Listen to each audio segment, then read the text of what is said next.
Fala pessoal, o Médico Maromba Cast começando novamente com a nossa convidada aqui, Carol Dutra. Prazer demais estar aqui com vocês. Doutora Carolina, meu brother Dutra aqui. Valeu, mais um. Mais um. O que é o tema hoje, Gustavo? Obesidade, né? Tinha que ser, né? Obesidade, emagrecimento, fisiologia do emagrecimento, da obesidade. Prazer ter você aqui falando disso, Carol. Prazer demais, tema gostoso de conversar. Vamos falar sobre nutrologia também, vamos falar tudo que a gente estava conversando aqui antes, né? A gente já conversou tanto que agora, tá, vamos lá. Carol já me deu umas aulas aqui, vocês não estão nem ligados. Carol, muito boa.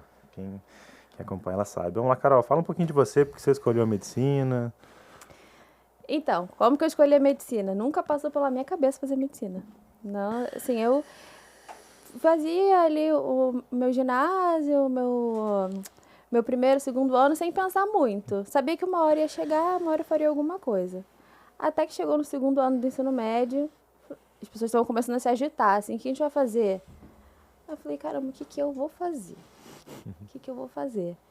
Não gosto de matemática, assim, sempre passei arrastando, sabe? Às vezes era ali, eu gostava muito de... a vida inteira foi assim. Eu era muito moleque, eu gostava muito de brincar, de jogar handball, sei lá, eu fazia todos os esportes possíveis. Eu fazia balé, eu fazia judô, karatê, tudo. Fui muito do esporte, eu sempre fui gordinha, assim, acima do peso, mas eu tava em todas ali, não era muito de sentar pra eu estudar, não. No segundo ano, eu falei assim, bom, tem que fazer alguma coisa, eu vou estudar. O máximo, eu não sabia nem o que era Enem. Eu não sabia, assim, que eu teria que fazer uma prova pra ter a possibilidade de fazer uma faculdade, de tão perdida que eu estava. Cara, peraí, você era acima do peso? Eu era. Cara, nada a ver, você é super fitness agora. Assim, eu sempre fui uma criança, uma adolescente com sobrepeso. Mas todo mundo na faculdade tem um vale, né? O meu vale foi bem extremo. Eu cheguei a ter 75 quilos, mais ou menos. Que isso? Você tem quantos hoje? Hoje eu tô com 56. Caraca. Já fui pra 51, assim, físico bem atlético, mas agora não dá mais pra sustentar isso, né? Trabalhando e tudo mais. 56 tô confortável. Mas aí tá. A faculdade. Fiquei meio perdida, tá? Grandes áreas. Vou pro direito? Não gosto. Vou pra engenharia? Não gosto. Vou pra nutrição? Era totalmente descrente com nutrição, dieta, não passava pela minha cabeça. Falei, cara, eu vou fazer o pré da medicina, porque aí é só o Enem, a prova, né, mais difícil que eu vou fazer. Só tinha feito essa também. E aí, se passar, eu vou ver qual é. Assim, cheguei, entrei na faculdade sem esperar muita coisa. Não passava nada pela minha cabeça. Então, Foi anos? mais... Caramba! Com 19. Entrou novinho também. Foi assim, vou fazer um teste. Será que eu consigo passar por esse desafio? Aí foi. Aí lá na medicina eu me apaixonei. Aí lá na medicina, assim que eu entrei, eu tinha certeza absoluta que eu faria GO. Assim, eu passei a faculdade inteira praticamente tendo certeza absoluta que eu seria obstetra. Ginecologista obstetra. Desistiu por quê? Porque o bodybuilding me... olha só! Não, brincadeira. Eu percebi que eu amava a GO por conta da ginecologia, parte endócrina. Entendi. E parte hormonal da mulher, assim. Saúde da hormonal mulher, da mulher, saúde da mulher. E pensar em fazer uma residência de cirurgia, que eu não teria rotina, eu não conseguiria treinar todos os dias, me alimentar bem, ter meus horários. E isso para minha qualidade de vida, ter meus horários, praticar esporte, me alimentar, dormir 8 horas, 7, 8 horas. Então, para mim, então eu não queria abrir mão dessa parte que eu tanto amo da minha vida por conta da medicina. A gente concorda muito com isso. A gente leva esse estilo de vida mesmo, né? Isso é importante pra gente dormir, comer, treinar e ter essa rotina. Sim. Uma coisa que é, assim, eu acho que é de suma importância. Assim, eu falo em nome de nós três, assim, né? Eu acho que isso faz muito parte da nossa vida, dá pra ver. Ela, quanto é importante isso pra ela, que ela decidiu a área que ela vai trabalhar. Pra aliar com esse comportamento, né? Eu não seria feliz abrindo mão dessa área da minha vida, assim, não é um capricho. Antigamente eu entendia como se fosse um capricho, assim, mas não é, eu entendo como se fosse uma obrigação. Faz parte de você, né? Eu preciso estar bem. Eu não vou conseguir trabalhar bem se eu não estiver bem. Então, aí por isso eu pensei, não quero nenhuma área cirúrgica, porque eu não me encaixo nesse perfil. Acho uma especialidade maravilhosa, incrível. Gosto de estudar até hoje obstetrícia, assim, ler, enfim, pesquisar. Mas passar por essa fase não seria Entendi. bacana, não. Legal você falar sobre isso. Aí eu conheci a endócrina, eu falei assim, caramba, dá pra tratar muitas das coisas que eu via na gineco que eu gostava. Sim, não tem procedimento, né, mas... E fui feliz. Legal, diz muito sobre ela já, né, Gustavo? Sim. Interessante. E quando que a musculação surgiu na sua vida, assim? Conta. Ai, desde sempre. Eu devo treinar há uns 10 anos, mas sem o menor conhecimento sobre treino. Eu acho que eu pago academia desde os 14. Assim, sempre fui muito de fazer alguma atividade física. Aí na faculdade, logo no início, assim, também, me matriculei lá em Macaé, fazia, mas não treinava direito, não era todo dia. Fazia muito cardio, sempre fiz muito cardio, sendo que eu emagrecer com muito cardio, muita restrição alimentar. Já tive várias oscilações de peso, assim, sempre tive sobrepeso, mas momentos eu ficava muito magrinha, ganhava peso de novo, muito magrinha, cabelo caía, eu ficava amarelada, assim, fazendo tudo por conta própria, pensando que sabia fazer as coisas. Mas eu comecei a treinar direito mesmo, de verdade, depois da pandemia, 2021. Foi nesse momento que você evoluiu pro lifestyle de verdadeiro, igual você tem hoje? Foi nesse momento que virou a chavinha, na pandemia, durante a pandemia. Como é que foi isso? Fala um pouquinho pra gente. Interessante você Lembra falar. que eu falei que na faculdade todo mundo tem um vale? Sei. Então, meu vale foi... Acho que eu ganhei uns 10 quilos, assim, no meio da faculdade.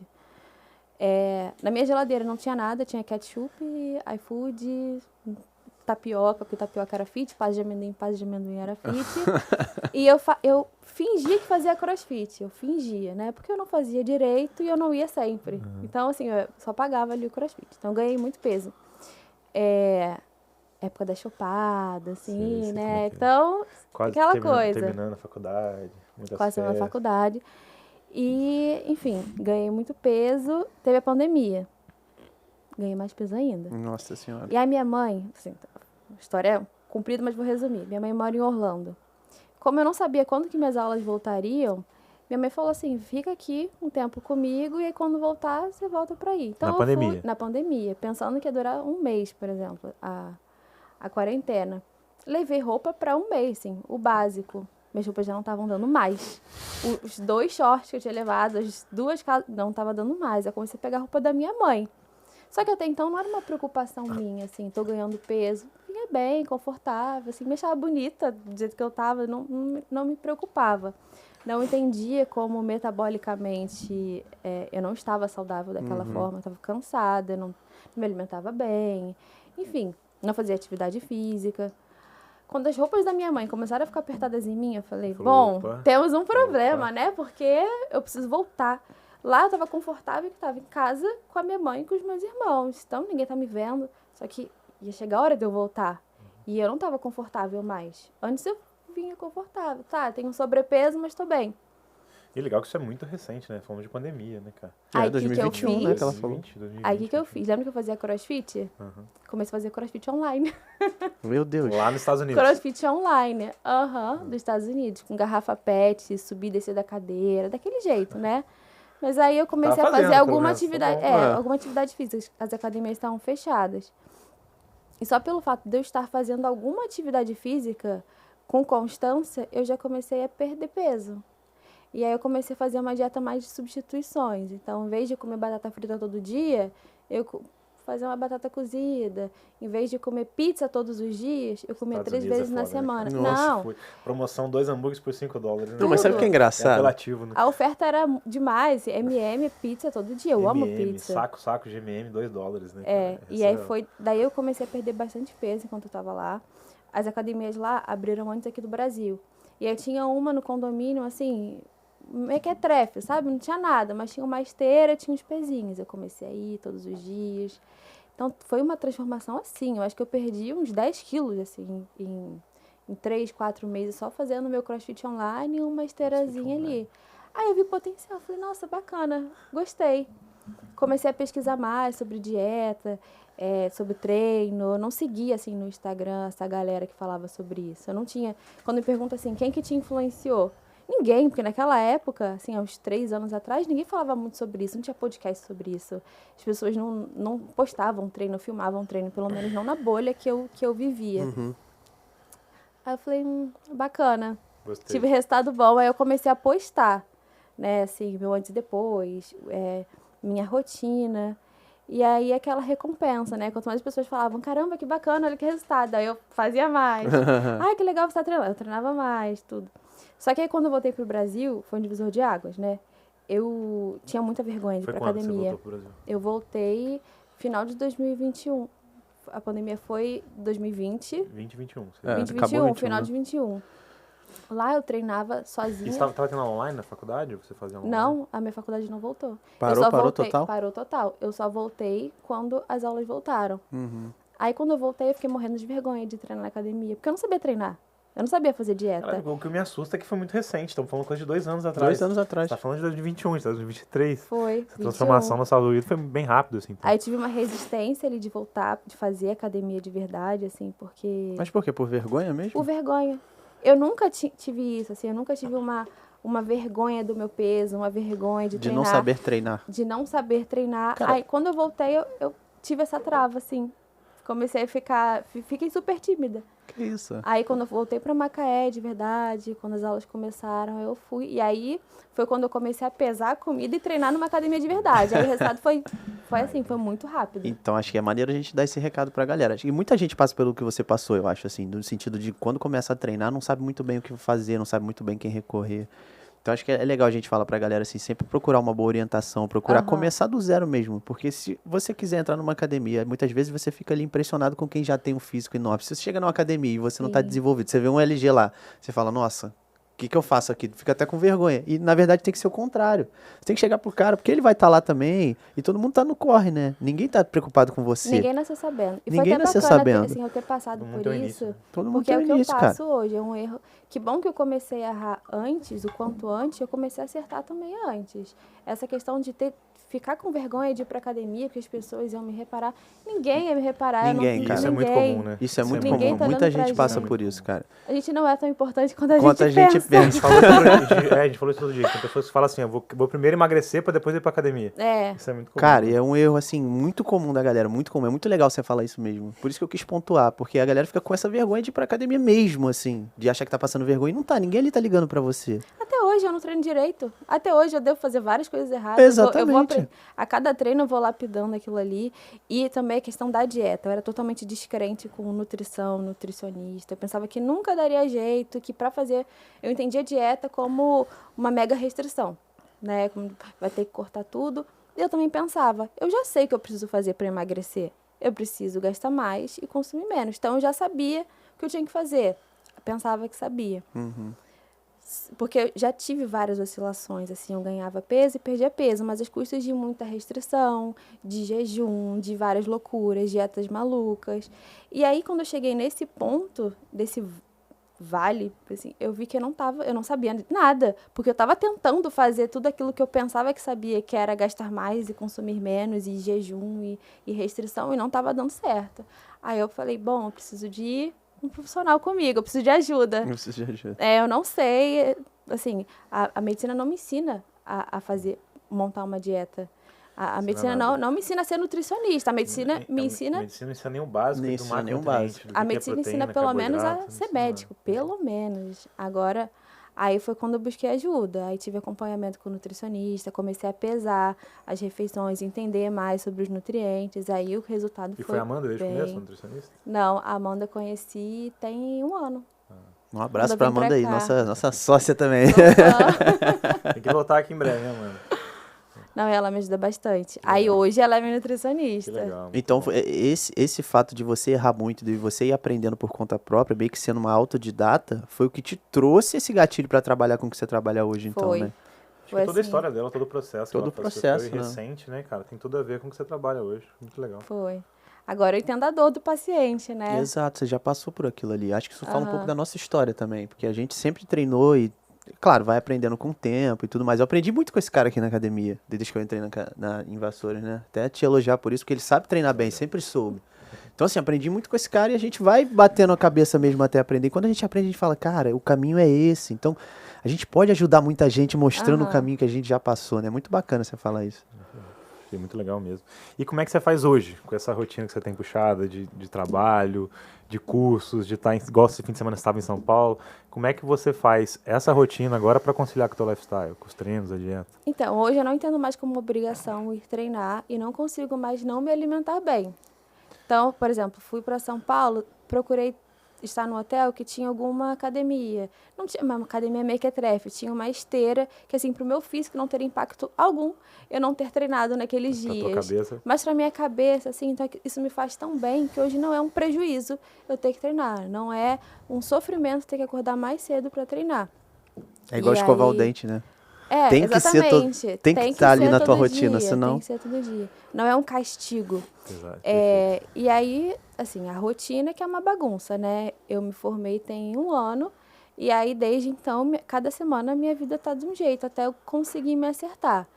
Então, eu coloquei agora o meu treino, que é a minha prioridade, para minha saúde mental até de manhã cedo. Porque é um horário que meus problemas estão dormindo. Eu não, assim, não tenho... No início foi ruim, no início foi difícil, custou para conseguir adequar. Que horas você treinando? 4h30, 5 horas. Caramba, Mas eu também durmo mais cedo. Sim, deve dormir o quê? 9 da noite? 9, 10 horas. 9, 10 horas, assim. E tento deixar sempre o horário, esse horário fixo para eu não falhar, não deixar de Ela tem ir. 6 horas, ela tem 6, 7 horas de sono. Né? Tá muito bom. Não. Só tem que ter a rotina e tem que ter disciplina, né? Não é assim, fácil. na alimentação agora fica algo medular, sabe? Não, eu nem penso mais. Por mais que eu não esteja em casa, por exemplo, fazendo todas as refeições, eu sempre faço escolhas que são mais encaixadas com os meus objetivos, que são comidinhas mais limpinhas, assim. Independente de onde você esteja, Independente de onde esteja. E não é esforço nenhum você fazer isso Nenhum agora. esforço, né? Se É não- um esforço não fazer isso. Exato. Fica um peso, né? Fica um peso, fica fico me uns dias- sentindo mal, assim. Nossa. E, Fica e- pesado, o estômago fica ruim. e sabe o que é engraçado, assim? Você deve ver isso na prática também com seus pacientes que têm esse retorno, assim. Quando a gente vê que vira essa chave, do cara não achar aquilo mais uma obrigação, não achar aquilo uma coisa chata, aquilo ficar estipulado na rotina do Aham. paciente, cara, ele evolui assim, ó. É diferente, né? Você também exatamente. observa assim na tua prática, de quando o cara vira a chave ali de Quando que ele entende que ele precisa emagrecer ou ele quer emagrecer. Exato. Quando ele entende por que ele precisa emagrecer, vira a chave. Por que ele precisa ser saudável? Não é assim, de hoje para amanhã eu vou ser saudável. Primeiro, por que você quer mudar? O que te faz mudar? O que te dificulta a não ter essa mudança? você realmente quer. Você realmente quer? Ou porque tá todo mundo postando que é bacana treinar e que é bonitinho comer folha, sabe? Então, pra mim, hoje eu não consigo, de verdade, eu não consigo ficar 4 dias, assim, 2 dias seguidos avacalhando na dieta. Exato. E hoje eu entendo a palavra dieta de outra forma. Dieta também é estilo de vida, né? É estilo de vida, Estilo de vida. exatamente.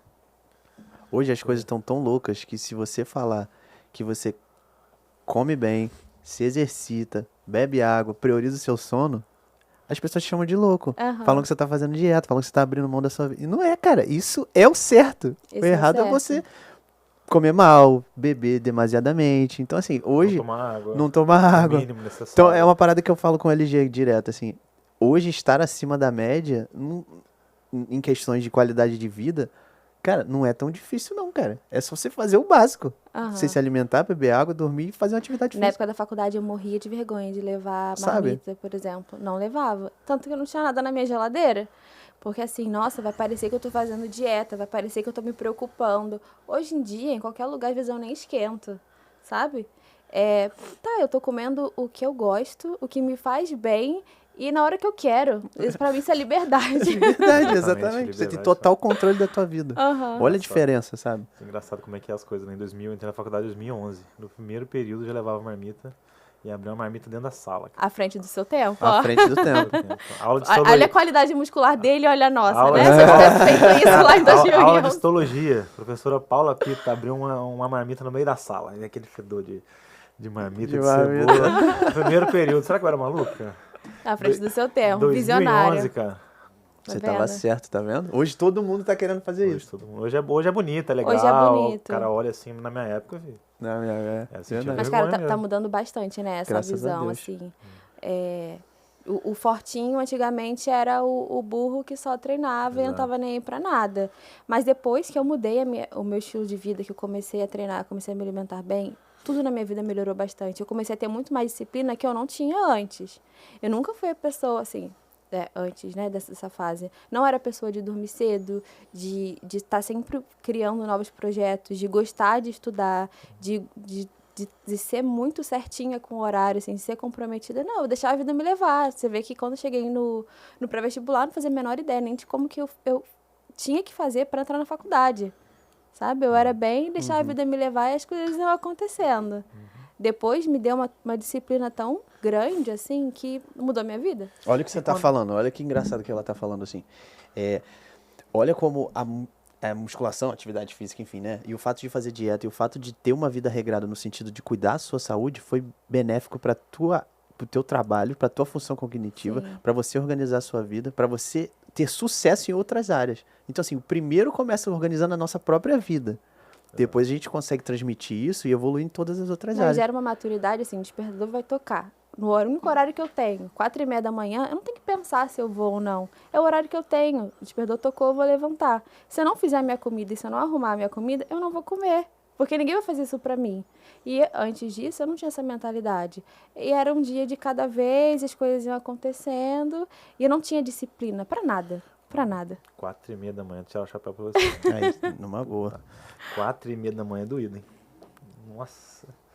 Mas aí, se uma pessoa vence isso, o que ela não vence? O que ela não vence, O que ela não vai vencer? Se ela acordou 4h30 da manhã, treinou, o que ela vai vencer no dia O que ela não dela? vai vencer? Não. Exatamente isso que eu tô... Depois que eu treinei, tudo bem resolvida, nada mais me aborrece ao longo Nada do te dia. abala. Os problemas podem acontecer, que eu já tô... Mas agora, quando eu não treino, eu não consigo, por um acaso, levar minha comida. Todos os problemas, eles parecem somatizam, né? Aumentam, né? Os problemas parecem que eles são muito maiores do que eles são. Cara, é muito interessante você falar, porque que eu passo pela mesma coisa, assim, tô me sentindo feliz Você de treina você de falar manhã? isso. Não, eu digo da organização. Hoje em dia minha vida tá um pouco corrida, eu treino em horários diferentes, assim, mas se eu estiver mantendo a minha rotina ali, eu tenho certeza que eu consigo vencer tudo. Exatamente o que você tá O dia falando. parece que flui, né? Exatamente. Exatamente. E aí, quando que você começou, tipo, querer postar isso no Instagram? Agora você falou que você postou um antes e depois, você achou que deu um retorno legal. Foi aí que você começou a postar? Que você começou a mostrar isso nas redes Eu sociais? era muito tímida, assim, sempre fui muito tímida. Principalmente de postar corpo. Eu tinha essa ideia de que o médico, ele tem que ser médico. O médico não tem que aparecer nas redes sociais. E até na época, assim, da pandemia, eu não tinha muitas inspirações, assim. Era mais o Paulo Musi, que eu via ali, que era um médico que postava alguma coisa. Só tinha ele, né? O música Só foi tinha- pioneiro, né? é. Ele que trouxe toda essa Eu tinha um pouco corrente. de preconceito com isso mesmo. E aí, na pandemia, todo mundo postava suas receitas e suas atividades físicas. E eu vi que eu meio que tava ficando para trás, assim, porque caramba, só eu que não tô fazendo atividade física? Só eu que não tô fazendo nada? Aí eu comecei assim, só para entrar na galera. Falei, não, vou postar aqui que eu fiz um treininho em casa, só para entrar no hype mesmo. Mas eu sempre fui muito tímida. Isso que eu tô fazendo aqui, eu nunca imaginava que eu seria capaz de conversar, assim, em câmeras e... Enfim, tinha vergonha até de postar foto, selfie, falar com o celular, nunca.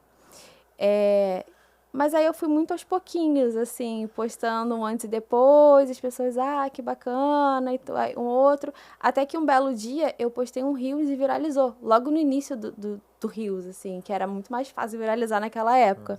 De besteirinha, acho que eu postei era uma panqueca de banana, assim, e de repente 2, 3 mil seguidores. Eu, gente, que história é essa? Que estranho. Uma panqueca de E banana, aí, né? porque assim, as pessoas que, pelo menos é que eu vejo no meu Instagram, mais próximas a mim, naquela época, eram pessoas que não valorizavam tanto.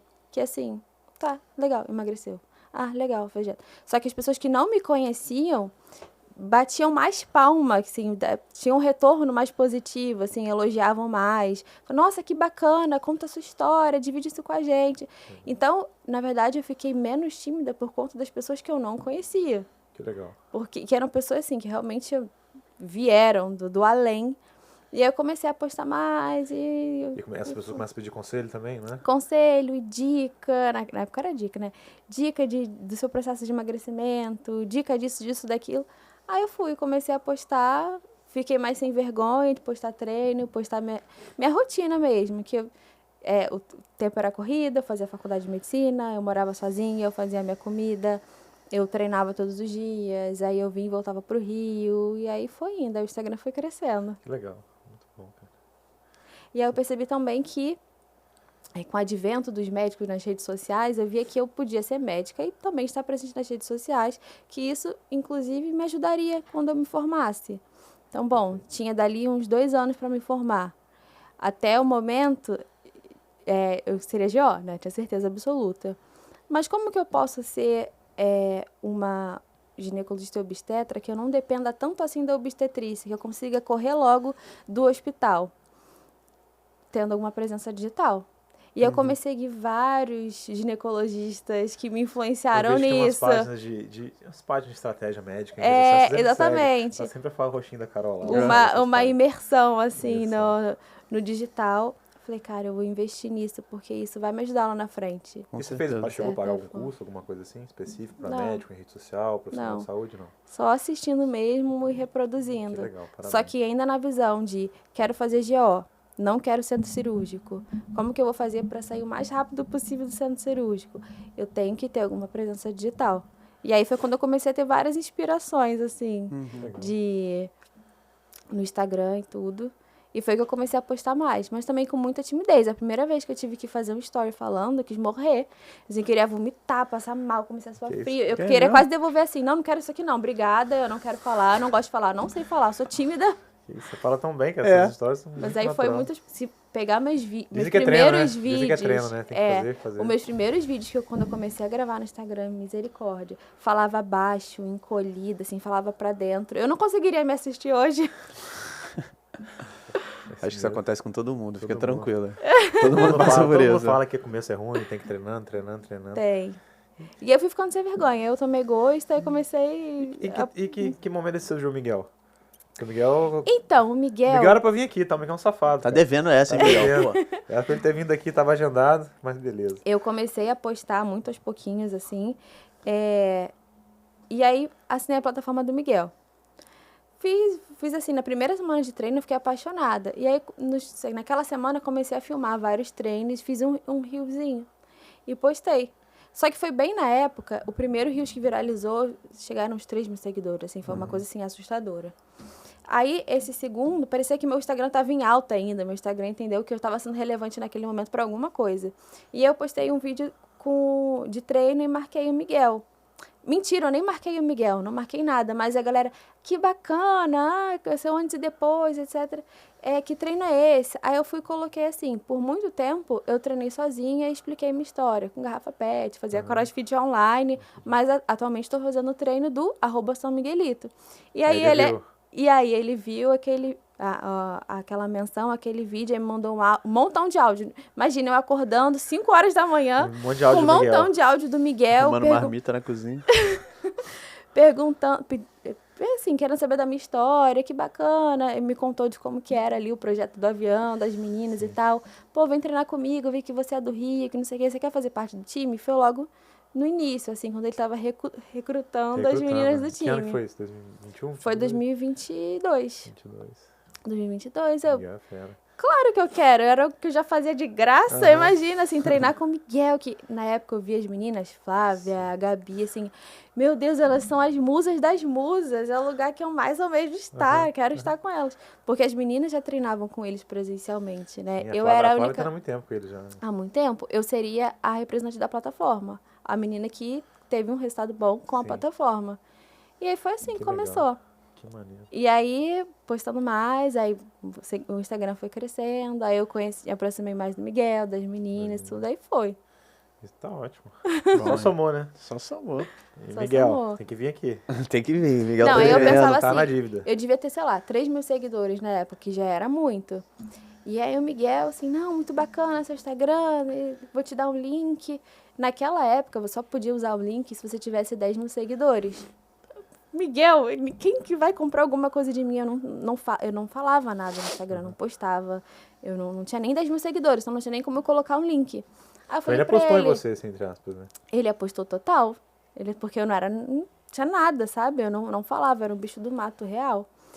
Aí eu falei, Miguel, eu não vou saber falar, eu não vou saber vender, assim, quem que vai querer comprar de mim? Eu não vou, né? Eu nem tenho 10 mil seguidores, eu acho que ele não tinha percebido isso, que eu não teria como colocar um link. Cara, mas de um dia pro outro, assim, o negócio aconteceu. Aí, depois dos 10 mil seguidores, o link começou a...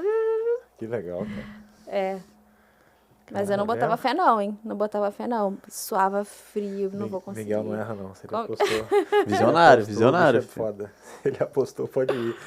Foi. Vamos começar o nosso tema, então? Vamos pra nerdice Propriamente. agora, vamos mostrar que a gente estuda, vamos mostrar que a gente é Vamos, nerd.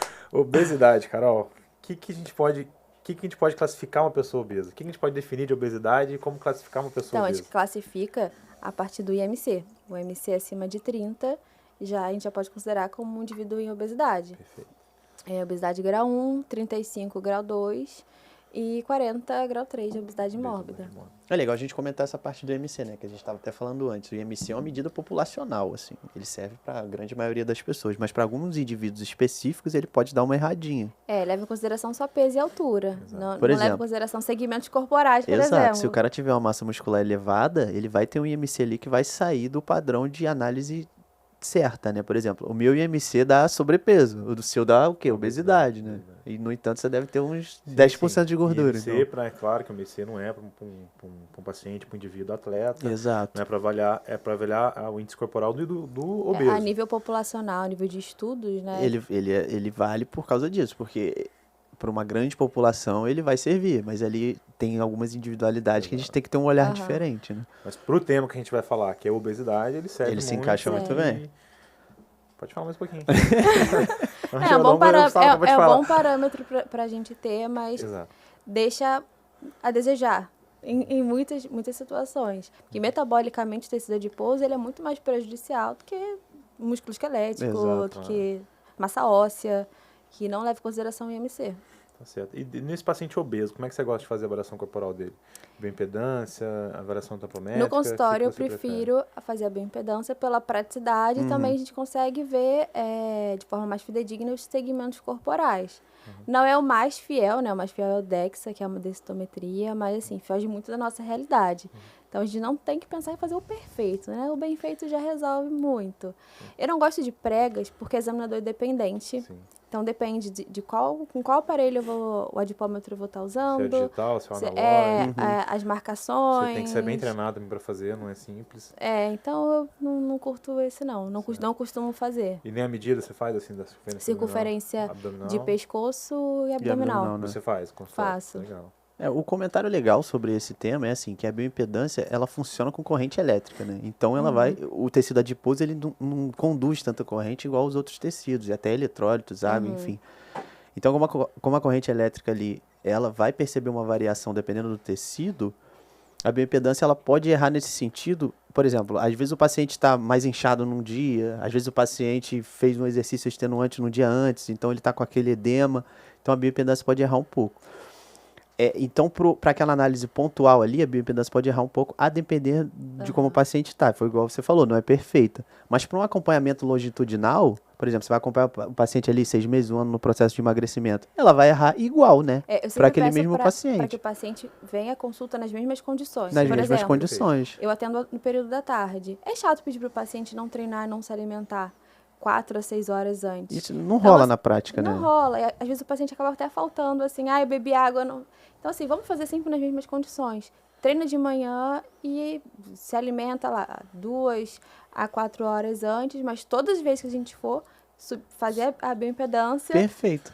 Na mesma situação. Na mesma situação. Então, se tiver um erro ali, ela vai errar igual sempre. E no acompanhamento longitudinal vai acabar que você vai ver as variações de forma correta. Então, fica perfeito. Sim. Então, dá para aliar mesmo tendo um erro com uma boa prática clínica. Muito maneiro o que você falou. Que aproxima mais da realidade, né? O paciente não está todos os dias desidratado em jejum. Eu quero ver a realidade dele, então eu prefiro fazer dessa forma. Muito Treina bom. de manhã? Tá bom. Segue seu treino. Só peço para que não se alimente ali pelo menos 2 a 4 horas antes e vá ao banheiro antes da gente subir na balança. Agora, de resto... Aí fica perfeito, maneiro. E aquela... Pode fazer aquela pergunta polêmica? Qual pergunta polêmica? Existe obeso saudável? Essa é polêmica. Essa é polêmica. Mas é a realidade. A gente tá falando aqui como profissional da saúde, né? Então, brilha, Carolzinha. Porque muitos falam, né? Mas os exames estão normal. Peraí. Metabolicamente, não existe. Não existe. Os exames estão normais. Eu sempre falo com os pacientes também. Você está compensado ainda.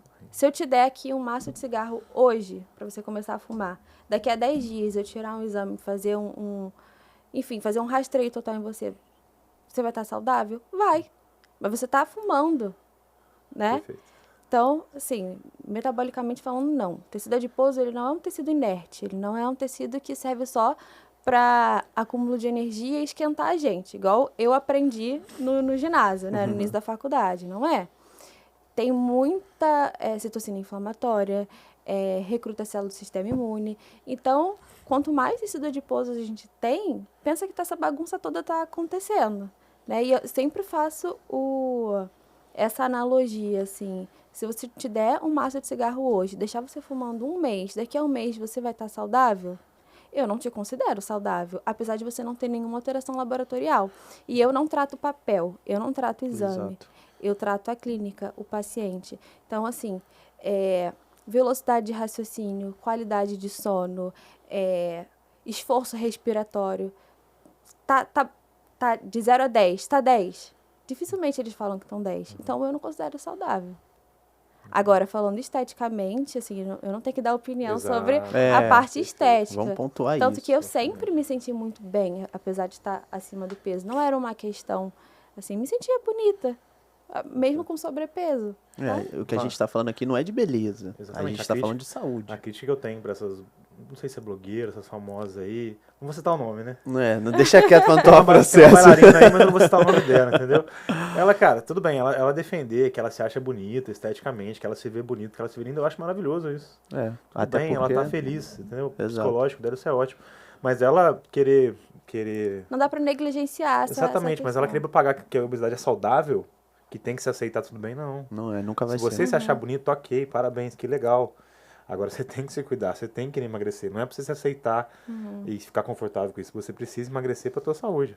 Muitas das vezes tem um LDL ali que tá ok, tá batendo na trave, mas tá com uma homocisteína, marcador inflamatório nas alturas. Tá com uma glicose em jejum, uma glicada ok também, mas com uma insulina, assim, nas alturas. Então, eu mostro pro paciente que, olha, você tá compensado ainda, porque você é jovem. Exato. O nosso organismo, ele foi feito para estar em homeostase, para estar em equilíbrio. Mas vai chegar algum momento que essa conta vai chegar. O exame é uma foto, né? No final do filme é outra história. né? É um retrato daquele momento ali. Agora, a consequência... É outra história. Então, acho que o resumo que a gente está falando a gente não deve tratar a obesidade como ela sendo uma coisa que deva ser misturada a saúde com a estética, assim. A obesidade não é saudável.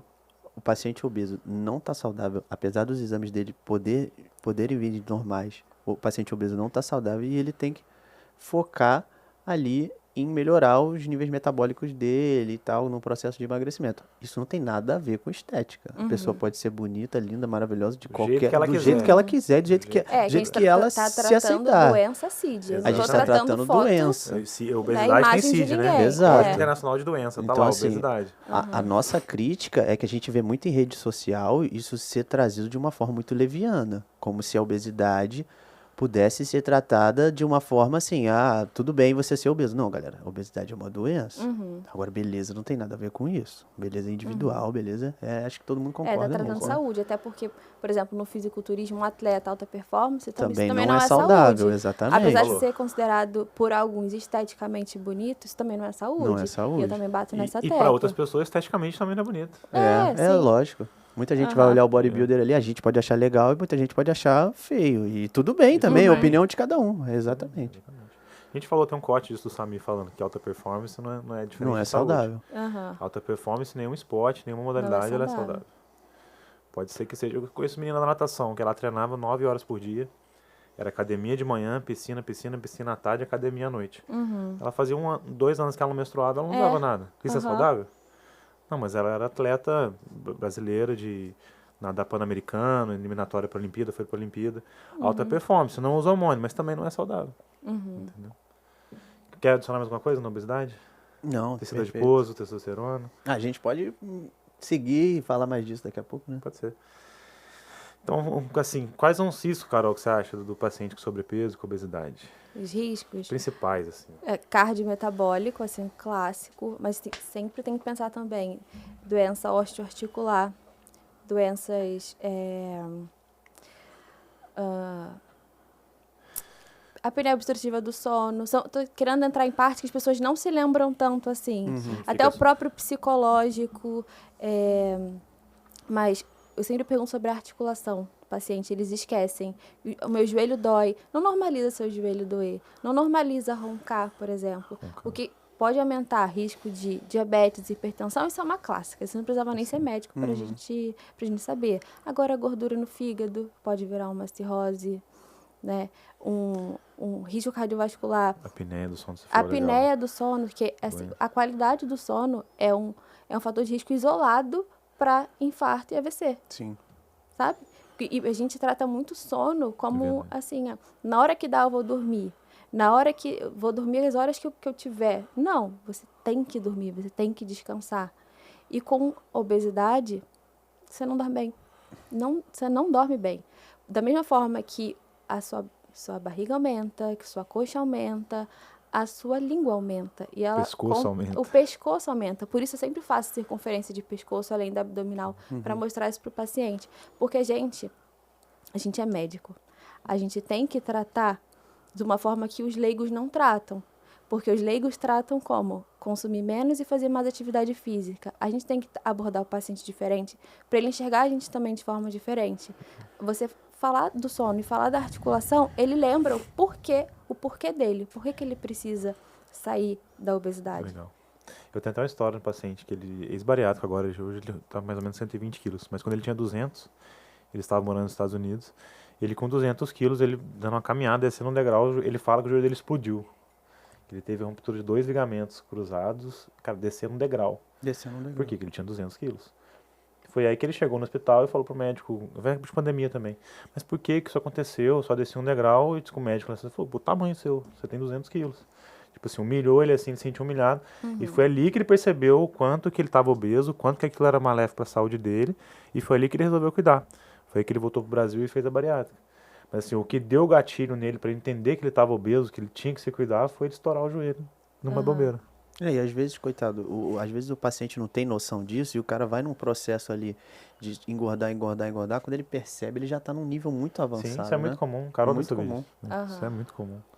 Eu costumo falar sobre risco cardiovascular e acidente vascular cerebral, enfim, infarto, como última análise, porque isso é algo que ele vai pagar lá na frente. E assim, a gente tem que tratar o indivíduo com obesidade, né, com sobrepeso, para ele viver o hoje, bem.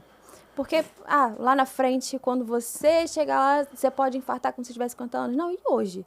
Hoje você está sendo um adolescente, um adulto que está vivendo de forma bacana, você está conseguindo ter boas relações, você tem energia, você dorme bem, você acorda disposto. Então, entender por que a forma como ele está vivendo, a forma que ele está vivendo hoje está sendo resultado do peso que ele tem hoje. E se a gente puder cuidar disso hoje, lá na frente ele pode diminuir risco cardiovascular, que são pensamentos mais empíricos, assim, quando eu tiver 50, 60 anos eu posso infartar, sabe? Não, acho que é mais fácil trazer ele para o hoje. Perfeito, entendeu? Interessante. Que ele tem uma visão ali de prevenção, né? Que é diferenciada, né? Acho que também é maneiro a gente falar assim, do principal mecanismo fisiopatológico que causa todas essas alterações na obesidade é a inflamação. Né? Foi perguntar para ela, explicar assim, qual que é a relação de obesidade com inflamação. Tem inflamação. Agora, hoje em dia, tudo é inflamação, mas não tem como. Esse alimento inflama. Meu Deus. Tudo é inflamação. Eu tava até brincando com o Gustavo, que eu adoro uma inflamação. Eu adoro estar com meus músculos muito inflamados. Então, só pra gente não demonizar a inflamação, né? Mas assim, na obesidade tem a fisiopatologia, né? A gente tem o tecido adiposo que quando a gente engorda, ele aumenta de volume e em quantidade. Ele é muito ingrato. Quando a gente engorda, ele aumenta em volume e em quantidade. Quando a gente emagrece, ele só diminui o volume. Né? E aí, aumentando, né, esse tecido adiposo, acaba acontecendo uma hipóxia tecidular. Tem vasos sanguíneos ali na periferia que acabam diminuindo o aporte de oxigênio. Então, a célula fica inflamada, chama a célula de defesa, macrófago, etc., etc., e citocinas pró-inflamatórias. que são citocinas pró-inflamatórias, além de inflamar todo o eixo ali neuroendócrino, ela aumenta a resistência periférica à insulina, diminui a elasticidade dos vasos, favorece a formação de trombo, altera a percepção de fome e saciedade. Então, assim, tudo permeia a inflamação. E, como eu costumo explicar para os pacientes, eu faço muita analogia, porque o paciente não é médico, ele não é obrigado a saber e entender a forma que a gente está abordando ele. Uma inflamação aguda é como se rompesse um cano.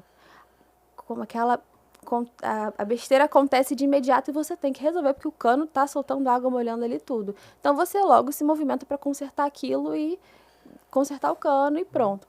Agora, uma inflamação crônica de baixo grau. É aquela goteira que vai pingando aos pouquinhos, você passa um pano, bota um vaso em cima, você ignora, assim, passa o braço assim, e quando você vai ver, o teto cedeu.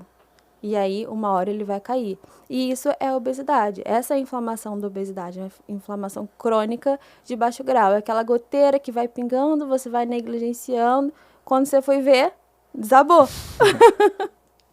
Não, ela falou duas coisas muito interessantes, né? Legal. Uma vez a professora, foi até da nutrologia, ela deu esse exemplo do cano. Uma inflamação aguda. Rompeu o cano, todo mundo se mobiliza para consertar. Não tem como você fingir que não está vendo. Agora, a crônica de baixo grau, depois eu vejo, depois eu limpo, depois eu arrumo. Vou pegar uma parte do que você falou para a gente trazer um conceito muito legal aqui no podcast.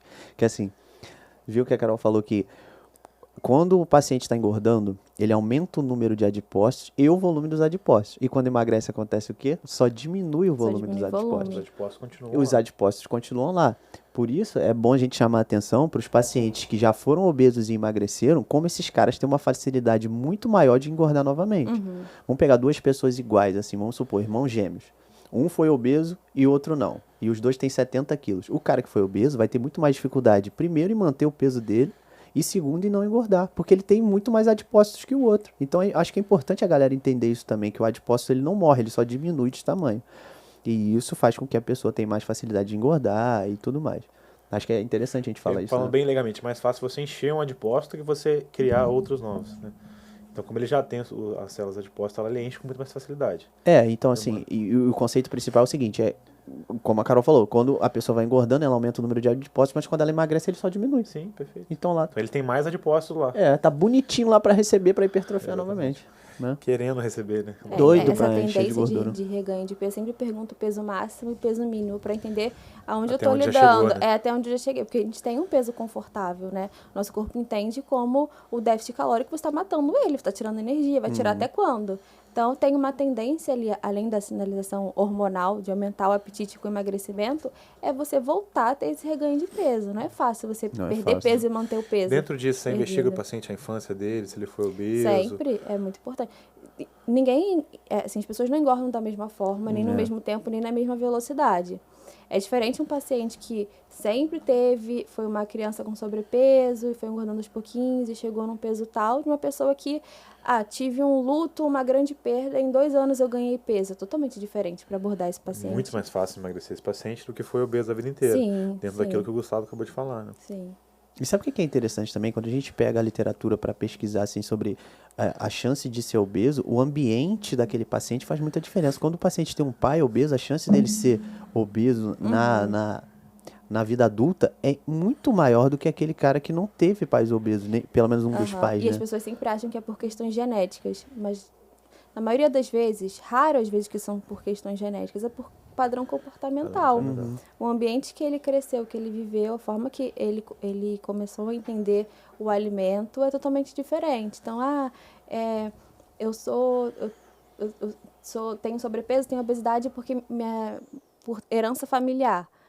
Não é, meu bem, não é. Hábitos familiares. Herança de hábitos, E eu quero deixar claro assim, que de nenhuma forma a gente tá batendo nessa tecla, assim, massacrando isso da pessoa ser obesa, porque ela tá errando de alguma forma. Não, cara, a gente entende como é que é difícil, como, assim, vamos pegar... A gente pode falar no psicológico, né? Do psicológico que mesmo. Fala que você acha dessas pessoas que associam o gol da preguiça, ele é preguiçoso, ele tá assim porque ele quer. O que você pensa disso? O que você É um fala absurdo. É um Antes de tudo, absurdo. é um absurdo. É isso que eu quero chegar. Carol, por favor, brilhe aí.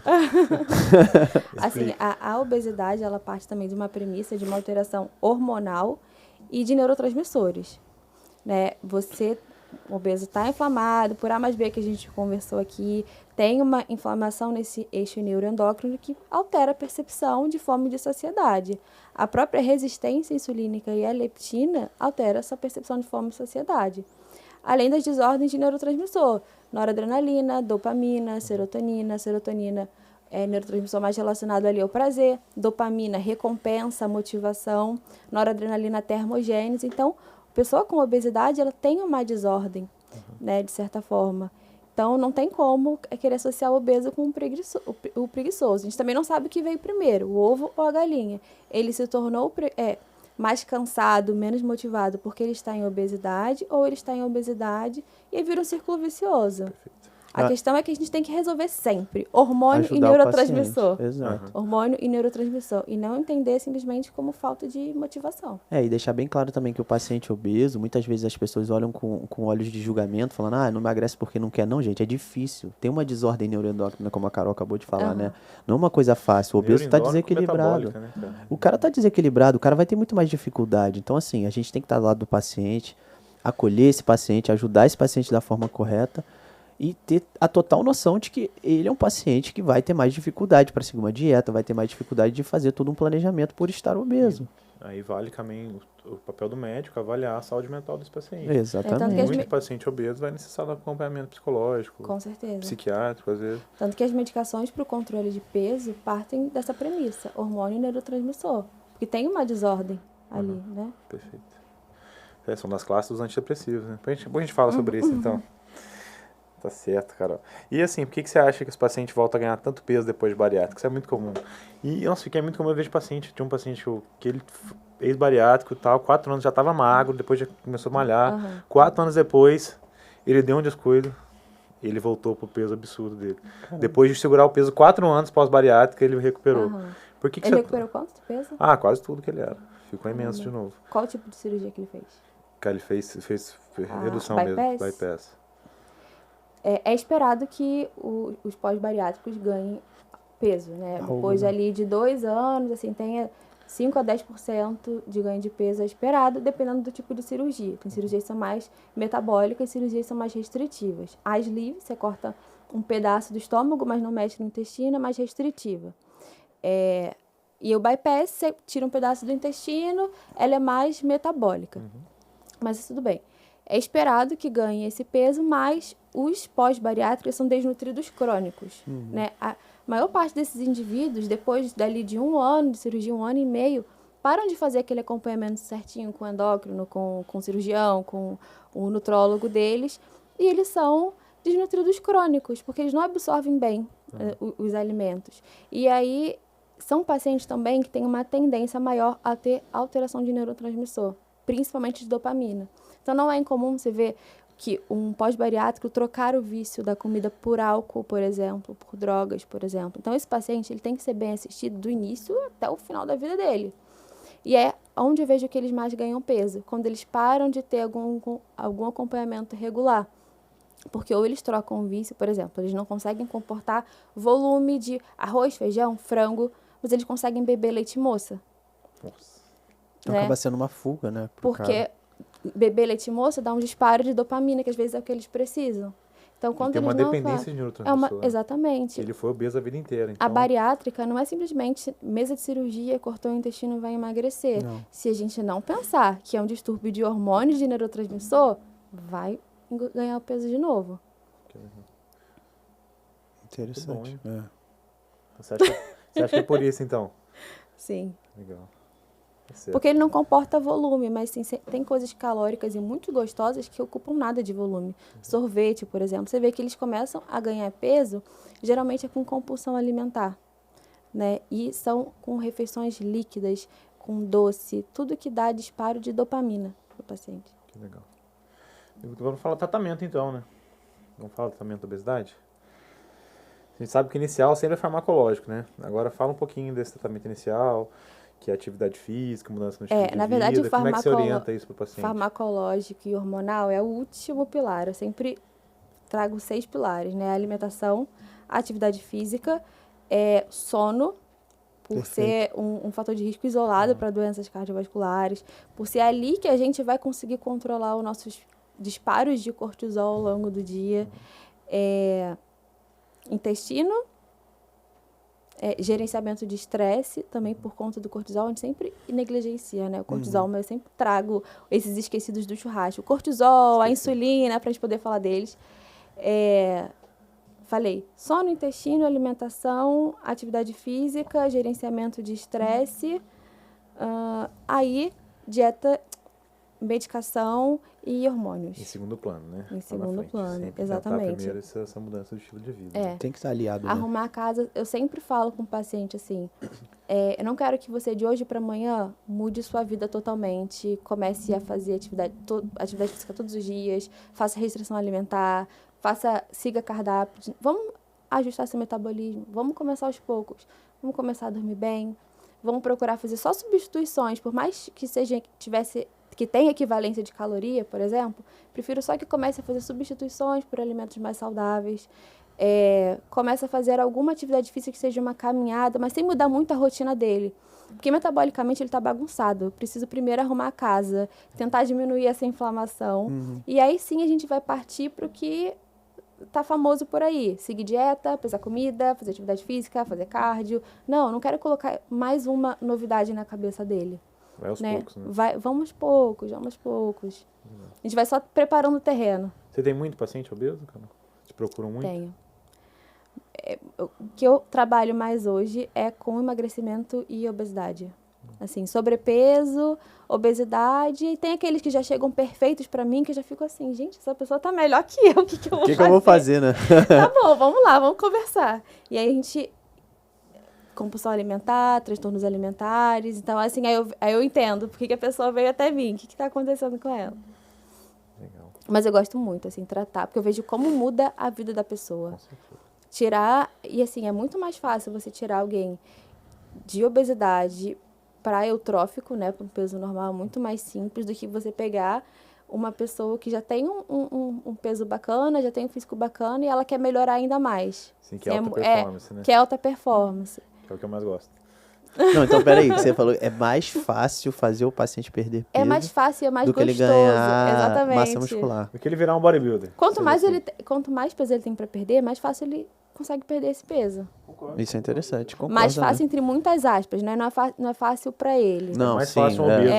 É Mais fácil um obeso virar eutrófico do que um cara eutrófico querer virar bodybuilder. É muito mais difícil o processo de ganhar massa muscular, ter um físico estético, tem que cuidar E é disso. muito bacana Concordo ver com isso. evolução, assim, em todas as áreas da vida.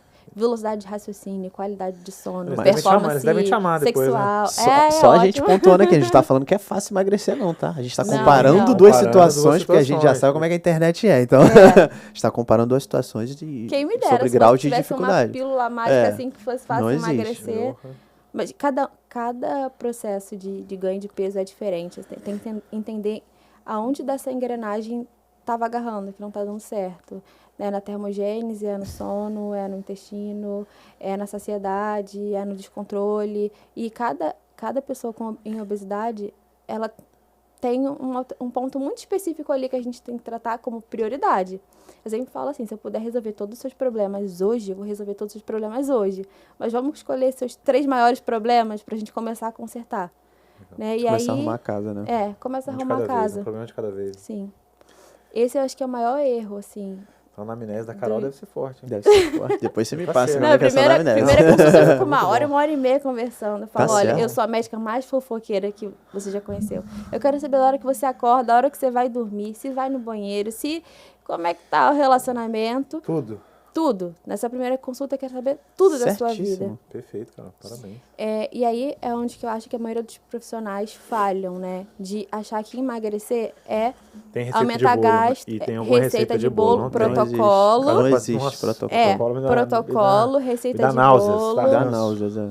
Exatamente. E tacar a medicação. Tem muito paciente que já chega querendo o Ozempic. Não, porque o Ozempic emagrece, eu quero Porque meu vizinho fazer. emagreceu, porque meu primo Aí eu falo, emagreceu. tá. E eu quero Ozempic. Eu falo, tá bom, é uma medicação maravilhosa por isso, isso e isso. Eu não descarto. Mas deixa eu entender a sua história.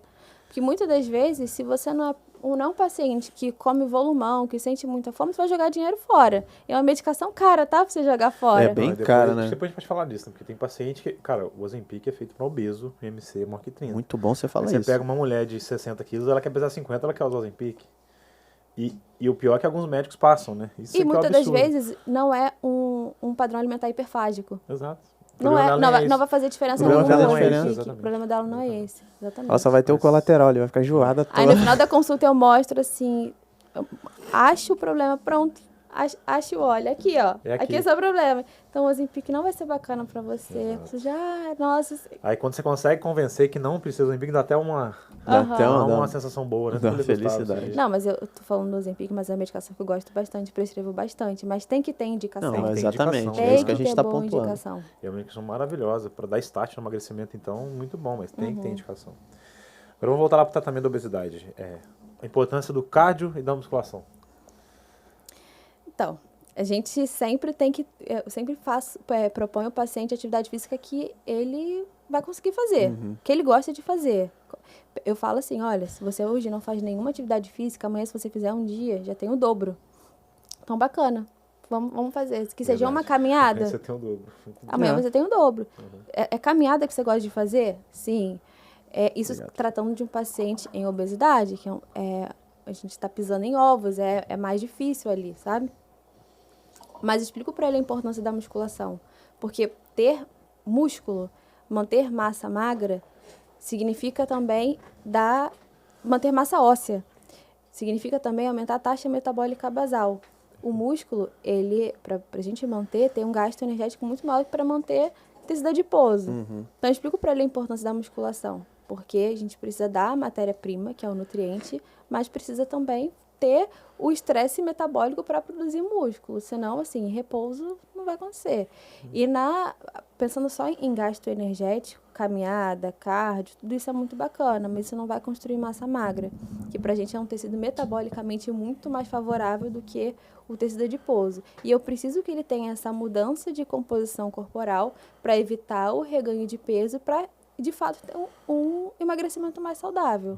Porque emagrecer não é diminuir o número na balança, né? Porque o número na balança é água, músculo, osso e tecido adiposo. Agora, o emagrecimento é realmente essa mudança de composição corporal. Perder peso é diferente de emagrecer. Isso, perder peso, você perde muitas vezes água. Perde água, perde músculo, mas eu quero perder E eu gordura, sempre né? foco também em osso. Eu sempre sou Saúde óssea é a importante, né? diferentona, né? Se eu Tá quero você lá sair pra ortopedia trabalhar. eu sempre foco em osso. Assim, nossa, Tá igual ortopedista, tá igual eu.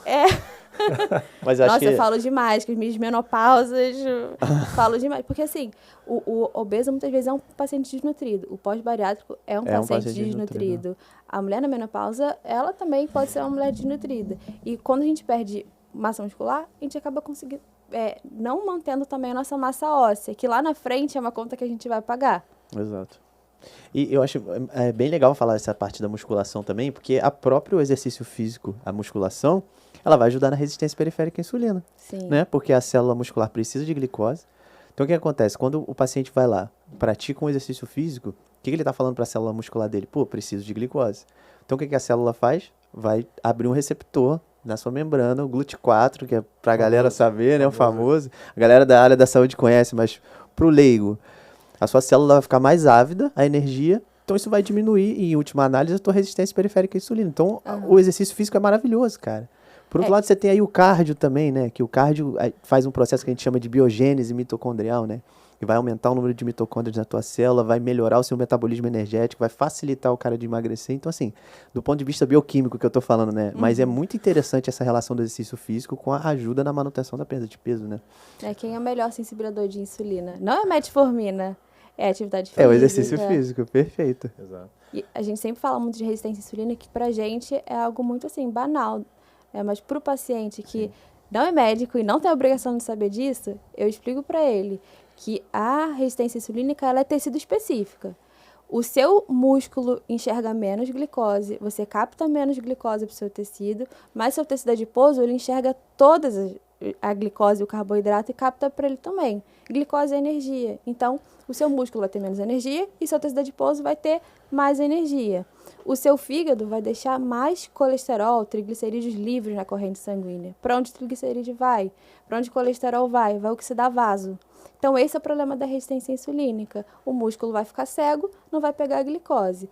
O tecido adiposo vai enxergar todo possível imaginável carboidrato, vai colocar para dentro, vai aumentar em volume e tamanho. E aí, seu fígado, sua pressão, tudo, o céu é o limite para a bagunça que a resistência insulínica pode fazer. É mais ou menos isso. E sem contar de ovário, útero, todo o nosso corpo também fica bagunçado por conta da resistência insulínica. Sabe o que é interessante também? A inflamação, ela incentiva um pouco o sistema renina-angiotensina. E isso vai, em última análise, também favorecer o aumento da PA desse paciente que tem já uma obesidade, uma inflamação crônica. Né? Eu lembrei disso agora, isso é interessante também. O que ela falou que é básico, todo mundo sabe, né? Obesidade relacionada à hipertensão e... Maior risco cardiovascular, resistência periférica à insulina. Por isso eu quis trazer esse ponto do exercício físico ajudando nessa brincadeira aí. O exercício físico é legal. Claro que a gente quer que o paciente ideal, o mundo ideal, faça cardio e faça musculação. Só que ela falou, nem todo paciente vai conseguir sair do zero para isso. Então ela vai tentando adaptar as atividades que o paciente consiga fazer e tudo mais. É até legal, não sei se você viu o Sérgio dos Foguetes, tá fazendo um projeto com o Cariani agora. Não. Um cara do YouTube que ele faz vídeo São Sérgio dos Foguetes, ele faz vídeo de coisa espacial, assim, da NASA e tal. Space ele Today. tinha 200 quilos. Né, começou um projeto lá com o Cariani. Ele não conseguia fazer aeróbico. Assisti, Ele não conseguia fazer aeróbico porque ele não tem articulação para isso. Ele começou com atividade física e reeducando os hábitos alimentares. Aí ele perdeu acho que 25 quilos, não foi? Já. Aí com essa perda dos 25 quilos ele começou a conseguir fazer elíptico. Já tá fazendo elíptico, já tá na fase que ele já conseguiu fazer elíptico, ele tá super feliz. Porque quando ele chegou com 200 quilos lá, 200 não, 180, assim, ele não estava nem conseguindo fazer um elíptico, entendeu? Ele teve que primeiro emagrecer 25 quilos para ele poder iniciar o aeróbico, que era o elíptico. Ele começou só na musculação. Bacana demais isso. Então, assim, o mundo ideal, claro, faça cardio, faça musculação. Mas a gente sabe que um paciente com 160, 180, 190, às vezes não vai conseguir. Então tem que entender qual atividade se adequa na vida dele naquele momento que a gente está prescrevendo. Então o resumo da nossa conversa é o seguinte: aliar o emagrecimento com uma atividade física é muitas vezes essencial, né? Essencial. E se a gente puder adequar isso ao paciente e fazer com que ele aos pouquinhos comece a tomar gosto ali da atividade física, vai ser uma satisfação imensa pra gente, né? Fazer tudo que ele pode nas condições que ele tem. Perfeito. Hoje não existe o mundo perfeito, o momento perfeito para começar. Você tem que realmente entender como que é a rotina, o quanto ele está disposto, o tempo que ele tem para fazer aquilo. E essa é a boa relação médico-paciente, entender a individualidade do cara, né? Não chegar dando ordem, né? Que é uma coisa que a Carol parece fazer muito bem, né? Muito bem. Eu sou muito boazinha, eu sou muito boazinha. Carol, dieta perfeita para paciente obeso existe? Isso também acho que é uma loucura. Achar que tem uma dieta perfeita para qualquer... Não. Restrição de carbo? Restrição... A gente estava comentando isso lá fora. Se a gente fosse basear só em artigo, em livro, dieta hipocalórica, com baixo carbo, né? E mediterrânea. Só que não cabe para todo mundo. Por exemplo, o paciente acorda já com aquela fome voraz. Vou pedir para ele fazer jejum intermitente? Não vai rolar. Não vai rolar, Não vai rolar. Já aquele paciente que acorda sem fome nenhuma, pode ser uma opção do cara comer só no meio-dia. Muito bacana. O cara comer na hora do almoço, né? Fazer uma low carb para um paciente que tem diabetes, excelente. Agora o paciente já está acostumado a comer carbo em todas as refeições, não vai dar certo. E também, outro ponto, assim, que eu critico bastante, né? Colocar um paciente em déficit calórico, de início não. Primeiro porque ele está metabolicamente todo bagunçado, precisa arrumar a casa. E tem que ser um déficit calórico relativo ao que ele já faz hoje. Se ele consome hoje 7.000 calorias, o déficit calórico dele real seria 2.000 calorias. Olha essa diferença. Coloca os 5.000 calorias, depois vai para 4.000 calorias, 3.000 calorias, que é um déficit calórico relativo ao que ele já está vivendo hoje. Não dá pra gente só se basear em livro, em artigo, em conta, em cálculo. A realidade não tá na CNTP. Então, eu sempre converso com o paciente dessa forma. Não quero que você mude sua rotina de hoje para amanhã assim. Vamos aos poucos. Por exemplo, o paciente que come 7.000, você vai anotar tudo que ele comeu para chegar em 7.000, para entender? Eu peço um recordatório alimentar. Você não faz no consultório no momento? Não, eu não monto a dieta, mas eu peço um recordatório alimentar.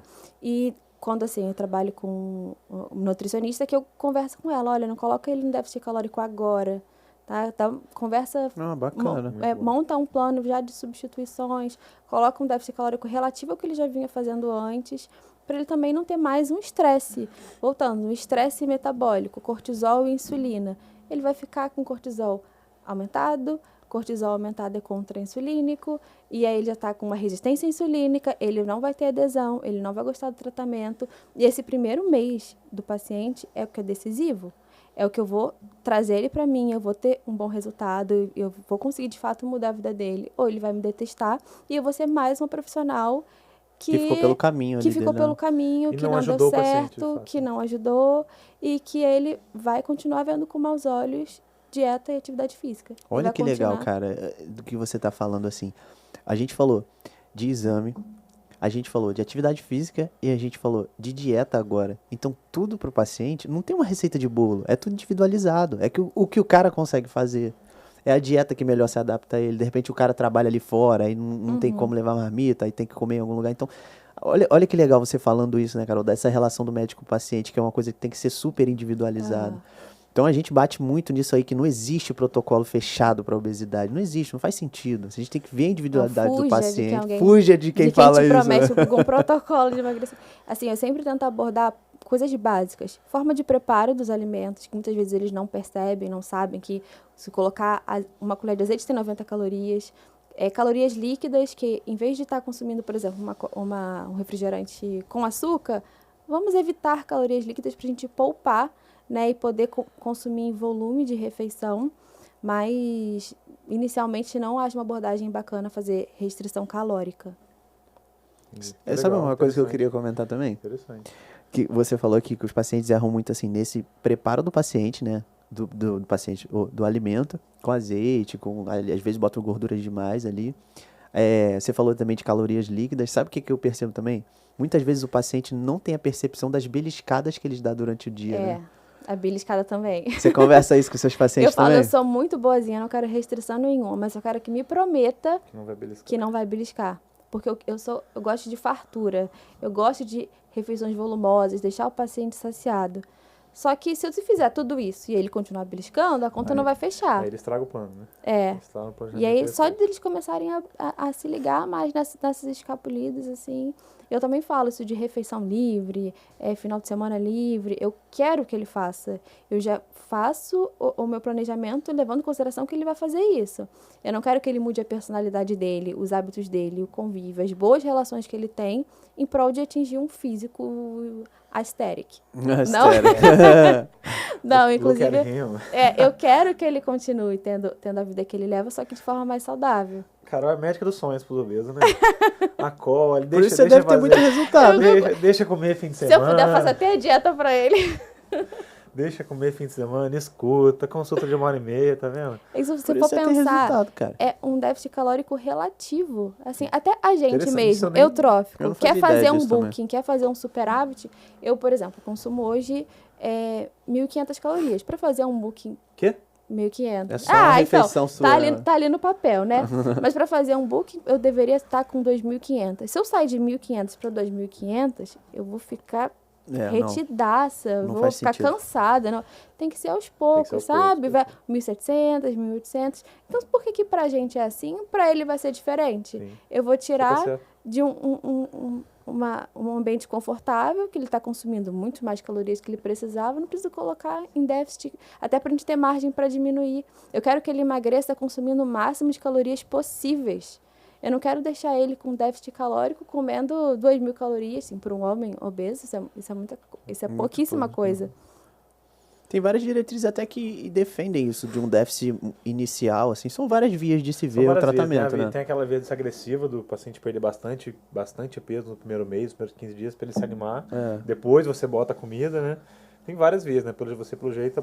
Você gosta mais da coisa mais crônica mais suave, ali, diminuindo devagarzinho, né? Mas perde bastante peso. Quando você entende o metabolismo, você entende como que hormônio e o neurotransmissor tá comandando tudo, ele perde muito peso. Perde muito peso muito rápido, sem você assustar. Porque ele sair do consultório já com não posso isso, não posso aquilo, amanhã eu já tenho que matricular na academia, agora eu sei que eu tenho que fazer cardio, porque só musculação... Não vai fazer. Não vai fazer. Não vai ser duradouro, né? Só para complementar, Desculpa, só para complementar, então, eu acho muito legal, você ensinou isso pra gente aqui hoje, né, que você prefere fazer um trabalho de diminuindo gradativamente. Tem várias diretrizes que falam até pra você começar com déficit mais agressivo, só que, olha que interessante, você não pode fazer isso por muito tempo também, porque você pode ali ter um prejuízo, a manutenção do plano fica muito mais difícil, até na literatura a galera fala mais de, no máximo, manter esse déficit agressivo por 16 semanas, né, que 4 meses. Então, assim, a gente vê que as ideias se conectam em algum momento, porque depois de um tempo você não pode também deixar muito restritivo, porque o paciente não vai seguir o plano e não vai ter benefício no final. Então, assim, a tua ideia é completamente perfeita, genial, E aí ele vai ter o reganho de peso. Ele vai ter o reganho de peso. Então, assim, mesmo em estratégias que fazem um déficit mais agressivo no início, é só naquele início ali. Depois de um certo tempo, aquilo já não tem mais vantagem. E dependendo de como tá a condição de saúde dele, é difícil fazer porque a resistência insulínica altera a percepção de fome e saciedade. Total. Então, para fazer um déficit calórico, para ele vai ser muito custoso. Vai ser difícil demais. Então, depende, né? Depende de que paciente que a gente tá lidando. Volta aquela questão da individualidade, né? Sempre vai ser isso no final, né? Vamos voltar, então? Já falamos aqui de dieta, treino, de treino, a importância de tudo, classificamos. Agora vamos falar do tratamento farmacológico. O que você gosta de usar, Carol? O que você gosta? O que você vê hoje como as melhores opções? Você já comentou do Ozempic? Tem que entender qual é o perfil alimentar do paciente. Se é um paciente mais hiperfágico, gosta de comer o volumão. Um paciente mais beliscador, que nem se lembra do que comeu, come belisca aqui, aí toma um café com biscoitinho ali, que não gosta de parar para fazer as refeições. Ou se já é um paciente com compulsão alimentar, com algum distúrbio alimentar. Se é um comedor noturno, tem muita fome antes de dormir, acorda de madrugada para comer. Então, depende de qual mecanismo de fome e saciedade esse paciente está alterado. Se ele tem um componente ansioso, alguma coisa exatamente. assim, compulsão, depressão até associado. Que tipo de neurotransmissor eu percebo a partir da anamnese que está tendo alguma alteração ali, serotonina, dopamina, nora, para escolher qual é a classe de medicação. Mais uma vez, não tem protocolo, não tem sorinho, não tem mágica, senão estava todo mundo aí... Magro. Emagrecendo facilmente. Não existe obesidade. Todos os médicos teriam sucesso com emagrecimento, porque basta você fazer um curso desses que te promete entregar protocolo de emagrecimento. Você entrega, né? E resolve. Mas existem medicações que estão em bula, que a gente chama de on-label para emagrecimento, e off-label que não estão em bula, mas a gente percebe que tem clinicamente bons resultados com segurança e com eficácia. Os análogos de GLP-1 eu gosto bastante. A semaglutida, o Ozempic principalmente, a liraglutida. Gosto muito do topiramato também. A gente estava até comentando, né? Mas também não são todos os pacientes que se dão muito bem. Exatamente, você fala sobre isso depois. Porque que tem gente que não sabe, passa o protocolo pronto, acaba prejudicando mais o paciente. Cognitivamente ele fica com déficit ali, e tem paciente que se agita. Eu tive 2 pacientes que ficaram mais agitadas. Se o paciente tem um componente ansioso, dependendo da classe do antidepressivo, pode gerar o paciente mais ansioso. Deixando ele mais ansioso, ele vai fazer o quê? Comer mais. Então você deu um tiro no pé. Você usou uma medicação para tentar fazer ele emagrecer, e isso aumentou a ansiedade dele, aumentou a compulsão dele. Então, cara, não é simples assim. Você tem que entender, né? Tem que estudar de neurotransmissor, igual a Carol faz. Às vezes tem que consultar um psiquiatra do paciente. Sim. Se esse paciente tem um componente ansioso, o paciente tem alguma compulsão alimentar mais severa, vê se passa o paciente com o psiquiatra, conversa. Não é só assim, não passa protocolo de gaveta, não. Cara. Eu mando muita cartinha para psiquiatra, sabia? Exato, Colega, bom, psiquiatra. Eu mando a conversa. Gosto muito do Contrave, né, bupropiona com naltrexone. Mas também tem paciente que eu vejo que seria o perfil para um Contrave, mas não está na hora certa dele, porque vai agitar mais. Então, às vezes eu começo com uma sertralina, uma fluoxetina por um tempinho, acalma, relaxa, e depois vou com Contrave, controla a compulsão. O Venvance, raríssimas vezes que eu prescrevo, bem pesado, difícil. Né? Mas pode ser indicado, pesado. Tem indicação. Tenho 2 pacientes com resposta muito boa com o Venvance, mas não é uma medicação que eu prescrevo bastante. E esse é o paciente que você manda a cartinha pro psiquiatra e fala assim, dá uma passadinha no psiquiatra também, vai. Dose baixa sempre, assim, avaliando risco-benefício. E o Orlistat, mas é uma medicação educativa, que não tem grande efeito na fome e na saciedade, nem tem ação central, mas às vezes, de forma educativa ali, eu deixo um SOS. Mas essas são as medicações mais conhecidas, assim, no emagrecimento. Mas quando a gente entende, mais uma vez, de hormônio, neurotransmissor, a gente é mais assertivo. Perfeito. Por exemplo, às vezes tem um hipogonadismo, tá com uma testo muito baixa. Eu já começo a emagrecer o paciente, mas aumento aquela testo a níveis fisiológicos.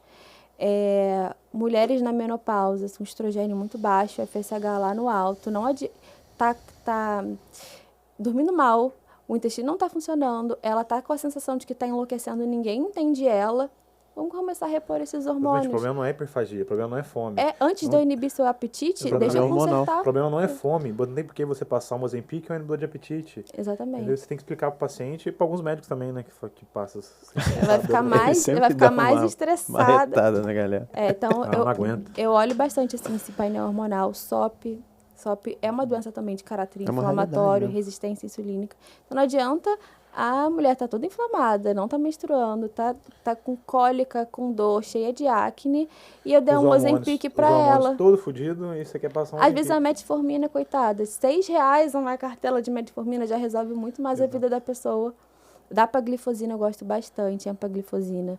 Também não é uma medicação que é hipoglicemiante, então não tem tanto risco assim, não vai fazer hipoglicemia, melhora a sensibilidade à insulina, a glicada não cai tanto e perde-se bastante peso. Porque da mesma forma que açúcar sai na urina, a água sai na urina, diminui a retenção. Então, apesar de não ser uma medicação para emagrecimento, eu tenho bons resultados. Às vezes maiores do que com o Ozempic. É mesmo? Dentro a gente pode comentar, né? Que, assim, o Ozempic, além de ser um inibidor de apetite, então você vai usar para paciente que come muito, que tem hiperfagia, né, que tem compulsão, tudo bem, você usar o Ozempic. Ele seria indicado. E agora, o que você acha desse paciente que nem... E é indicado um paciente com MC com mais de 30, paciente obeso, de fato. O que você acha dessas pessoas que têm 70, 80, 75 quilos e querem emagrecer, ficar bem magra e fazendo uso indiscriminado do Ozempic? Então, a gente tem que avaliar caso a caso, né? Eu começo a tratar com medicação...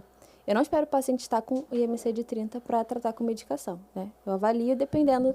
Porque muitas vezes os benefícios superam os riscos, né? E a gente sabe que reduzindo ali 5% a 10% do peso, a gente tem benefícios metabólicos muito bons para o paciente. O que eu não acho certo é você poder chegar em qualquer farmácia e comprar qualquer pessoa de qualquer jeito. Mas eu não me prendo no IMC para prescrever a medicação. Né? Eu acho que é um absurdo. É um conjunto, né? É um absurdo o Ozempic ser vendido de qualquer forma nas farmácias, porque as pessoas não têm entendimento dos prejuízos que elas podem ter com essa medicação. E que ela também não serve para tudo. Não emagrece qualquer um. Por exemplo, um paciente com compulsão alimentar, não é todo paciente que responde bem com a semaglutida. Porque apesar dele não estar saciado, ele consegue continuar comendo. E ele não vai querer comer o arroz com feijão e com frango. Mas ele vai continuar conseguindo beber o leite moça. E vai beliscar o dia inteiro. E vai engordar, e vai continuar beliscando, porque é um componente de neurotransmissor alterado. Então, já não faz mais tanto sentido. Agora, que tá com uso indiscriminado, que eu vejo aí todo mundo achando que semaglutida, Ozempic é cosmético, é assim, vou chegar ali na farmácia, vou comprar um creme e pronto. Porque as pessoas já banalizaram medicação para emagrecimento como cosmético. Dentro desse novo, dá pra falar do novo lá, tirzepatida, né? Tirzepatida é um duplo agonista. Ele é um análogo de LP1 e de GIP, então ele potencializa.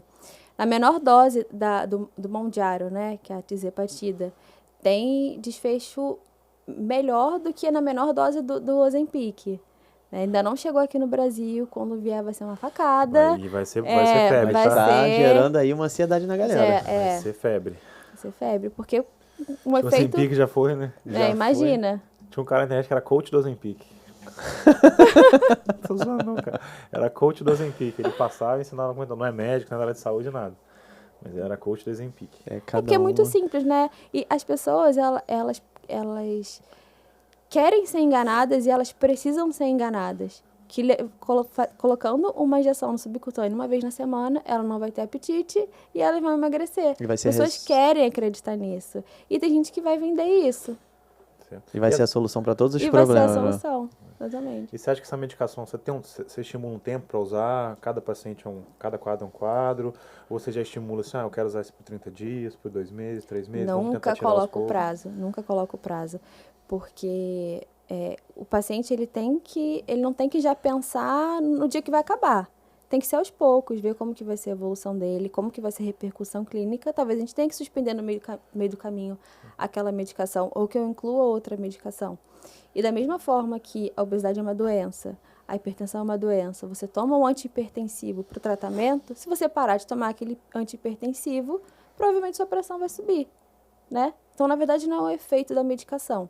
Mas pensando agora na obesidade, né? Quando a gente tem essa mudança de hábitos de composição corporal, fica muito mais fácil a gente suspender a medicação, né? Mas a longo prazo, sempre pensando a longo prazo, ele não ganhou peso de um dia para o outro, então a gente não vai conseguir emagrecer de um dia para o outro e eu não vou conseguir dar uma resposta para ele de um dia para o outro. Acho que esse é o erro de muitas pessoas. A gente estava até comentando lá fora, né? Às vezes o paciente demora 5, 6, 10 anos para engordar e o cara quer um resultado de 6 meses. Não existe, não tem lógica isso, né? Não é fisiológico. Então, assim, o emagrecimento também é um processo crônico. Acho que as pessoas precisam entender isso. Quando o paciente pergunta assim, até quando eu vou ter que tomar essa medicação? Isso que eu falei. Qual é a resposta da paciente? Qual é a tua resposta? Depende. Eu tô com você. Qualquer dúvida que você tenha, eu vou estar aqui para te ajudar, para te esclarecer. É uma medicação segura e eficaz a longo prazo. Você pode tomar durante muitos anos, mas eu espero que quanto antes a gente consiga suspender, porque você vai ter mudado seus hábitos, vai ter mudado a sua composição corporal e você vai estar preparado para suspender essa medicação. E também não vai ser de um dia para o outro. A gente vai fazer um desmame, vai diminuindo dose, vai espaçando o tempo, porque eu quero o seu resultado. Eu não quero que a consulta acabe aqui. Você chegou aqui, sentou aqui, eu prescrevi e acabou. Eu quero o seu resultado. Então, quando a gente tiver o resultado, a gente pensa, a gente conversa depois. E assim, eu fico muito aberta assim, a tirar dúvidas dos pacientes, a WhatsApp, assim, a conversar. Porque emagrecimento é isso. O paciente tem que fazer parte do tratamento. Ele tem que entender que ele também tem autonomia naquele tratamento. Então, ele vai estar trazendo as dúvidas, as dores, as angústias, o que está dando certo e o que não está dando certo. E aos poucos a gente vai lapidando. Legal. Bom, muito bom. Nunca coloco data, assim, pra nada, Muito não. bom. Lisa, hein? Sai. Mais fácil. Não, sabe muito, essa é a conduta correta. Muito bom. Não tem nada engessado no processo de tratar a obesidade. Né? Você falou isso perfeitamente bem. Perfeito. Não, o dia que tiver um processo engessado, a gente vou patentear isso. É Vai ser porque muito não mais existe. fácil. É o que a gente está comentando no podcast inteiro. É individual do Exatamente, paciente. tudo. Não só o ganho de músculo, perda de peso, tudo é individual. Acho né? que tudo na medicina, Tudo. né? Você tem que Qualquer ver o paciente tratamento. ali direito. Exato. Cara, a gente tá com o tempo um pouquinho curto. Vamos falar para encerrar, assim. O que você acha o mais difícil para o paciente obeso manter o processo de emagrecimento a longo prazo? O que você acha o principal fator? O que você pode deixar assim para encerrar essa... A tua experiência. Para manter o peso... Para manter o processo de emagrecimento. Manter o sucesso na perda de peso. O processo de emagrecimento ele não é linear. Ele vai ter altos e baixos e o paciente precisa entender isso. Não é esperar que ele vai começar hoje e ele sempre vai ter um progresso, um resultado positivo. A atividade física entra aí como um suporte para manter o peso perdido, né? A dieta é muito importante, mudar os hábitos e virar a chavinha, entender o porquê dele ter buscado esse tratamento, o porquê dele ter buscado essa mudança. E colocar isso como parte da rotina dele. Da mesma forma que ele aprendeu os hábitos ruins e que ele vinha fazendo, agora ele vai aprender os bons hábitos e vai continuar replicando isso.